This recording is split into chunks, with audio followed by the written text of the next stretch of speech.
So at last we've had the HMRC review of trust taxation. Well, it's actually a consultation.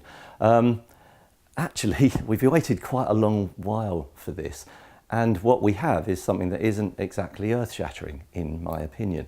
The principles set out for the review are that they wanted to make sure, HMRC that is, that the taxation of trusts was embodied these sort of principles, that there was fairness, neutrality, simplicity and transparency. So let's have a look briefly at what the consultation says around each of those headings. So on fairness and neutrality, the key thing is that whilst, and this is encouraging I think, whilst the consultation looks very closely at the aspects of trust and says we completely accept the legal validity and the rightness of being able to split legal and beneficial ownership and why people would want to do that, not entirely for tax reasons, so they have no problem with the principles of trust. So that's a good tick to put in the box to start with. They've said that we just want to check that an individual, when they create a trust, doesn't get into a position where you can actually move things around by moving them into a trust, not really change your life, i.e. by continuing to have access to the funds that you put into trust, the money from those funds, the capital and the income, but have a different tax outcome. And they've tested the income and the capital side of that and said largely the anti-avoidance provisions do a good job. You know, if you can benefit from a trust, or any of your close family, your spouse, your children can benefit, then the income from that trust is going to be assessed on you, so you can shift it into a trust. But if you or someone close to you can continue to benefit, you're going to continue to be taxed on it. So yeah, it does a good job. The same for capital gains. And also we know the position with capital and inheritance taxes, if you can benefit. So a slightly more restricted definition of continuing to benefit is just you. If you can benefit, the donor from the trust, the settlor in other words, then the assets in the trust are going to be treated, even though legally they're not, they're going to be treated as being in your estate. So don't try and shift things around, leave your life the same and expect a different tax outcome. So on the whole, broadly that seems to work. They say, they're going to look a little closer at the offshore trust provisions and said that there's no real reason they can see, broadly speaking, why a UK individual who wants to use a trust structure needs to use an offshore trust structure.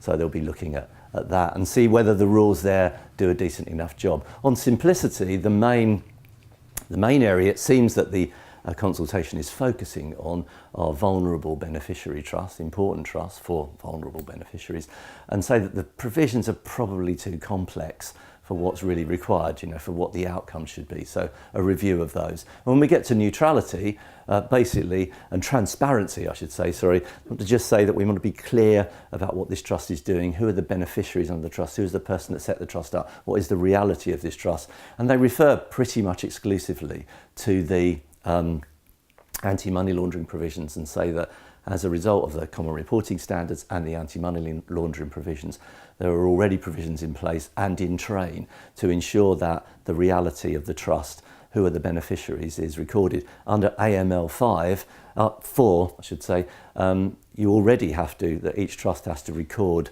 who the beneficiaries are and have that information available to the authorities if requested. No need to actually publish that recorded information on the National Trust Register under the Trust Registration Service unless there is a tax event in the year. So it's only trusts with tax events going on in a year that need to record the beneficiaries, who they are in that particular year. So basically any life policies in trust, any assets in trust that don't produce a tax liability, that don't give rise to a periodic charge for inheritance tax, for example, don't need to put anything on the Central Trust Register. Big change is proposed from 2020. It's proposed that under AML 5, and this is EU driven, so it may well be that we don't have to do that, because when we get to 2020 we're not in Europe. But assuming that we're still subject to those rules, and we may well even be if we are in Europe, of course, if we're not in Europe, I mean, then under AML 5 it's proposed that any express trust needs to not only have those beneficiary details recorded but also published on the central register. And there's no grandfathering provision, so that actually means that there is no let-off for past trusts. So every express trust that exists in the UK, as proposed currently, and there is some consultation going on, would need to register who the beneficiaries are on the central register under the Trust Registration Service. That's a massive piece of administrative work that's going to be necessary. And lots of questions to be asked. So what about when it's a discretionary trust? Well, will registering the mere classes be enough? All that to be debated. So overall, there may well also be, I should have mentioned this a little earlier, just a little test that the inheritance tax relevant property regime does its job. And on the whole, they start from a principle that it probably does, in that, you know, you pay 20% on the way in if it's a chargeable transfer above the nil rate band, and then you'll pay 6% an effective rate every 10 years under the periodic charge. And in a generation, which I learnt something is 30 years, then we've got 6% charges, which is 18, plus a 20% at the front end, 38%, and that amounts to almost 40. So broadly, it does pretty much the job that it should do, i.e. 40% plays 38.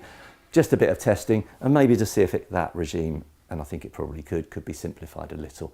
So that's where we are. It's out there, the consultation. Get your views in if you feel so inclined, and keep tracking how that's going and what responses have been through our TechLink bulletins.